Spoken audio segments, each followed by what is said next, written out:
So as I'm doing this reread, my go-to audiobook version is Tatiana Maslany's version. Now, The Hunger Games, when they first were released, audio was done by Carolyn McCormick. Carolyn McCormick is an awesome actress, and she did a great job narrating the books. But when I first purchased the book, Tatiana Maslany had narrated the special editions. Now, I believe if you go on iTunes, there is a way to get Carolyn McCormick's version, but I've always had Tatiana's, and I think that she does a stellar job. I'm someone who listens to a lot of audiobooks. I think that her and Eduardo Ballerini are two of the best narrators in the game. Tatiana Maslany, for those who don't know, is She-Hulk. She was also the main characters plural, in Orphan Black. She played everyone. She's been a star in so many things. Like, this woman's acting resume is insane. But yeah, so just a quick note that if you're looking to do a reread, I would love if you reread these along with me as I make these videos. I'm going to really try to go through all the books. I'm such a fan of this franchise, both the movies, the books, the prequel, the audiobooks. I just think it's such an important story. And Suzanne Collins just also wrote it so beautifully. It's such a spectacularly amazing warning about all the things that we as a society should avoid.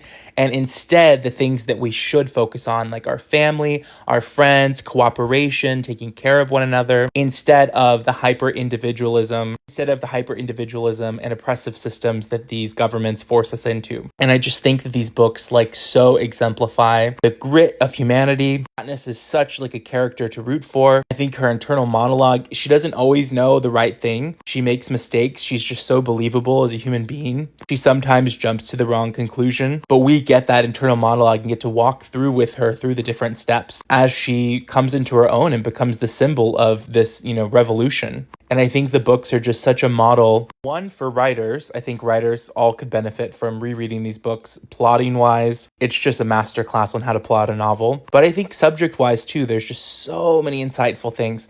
Like the fact that Alma Coin... Okay, spoiler here if you haven't read them. I hope that you have. I hope this is a reread for you, too. But if you haven't, I really hope that you read these books and watch the movies. They're incredible. But spoiler warning here, so you might want to scroll away if you don't want to hear the spoiler. Alma Coin is meant to represent how even the progressives can sometimes be corrupt, which I think is such a brilliant thing to have in a YA book. To teach people, to teach young readers to think for yourselves, and that ultimately power corrupts, and that we're strongest when we're working and focusing on communities. This book is so subtle, and it's endorsement of all the things that I feel really matter, like mutual aid, coming together, taking care of your neighbor, standing up against oppressive forces, being there for your loved ones through thick and thin. I just think these books are incredible, and I'm going to keep breaking them down in videos, telling you about all the different characters. It's really late, so I got to go to sleep. I'll make more videos tomorrow, but tomorrow we're going to get into Haymitch's character, and we're going to keep going. Love ya!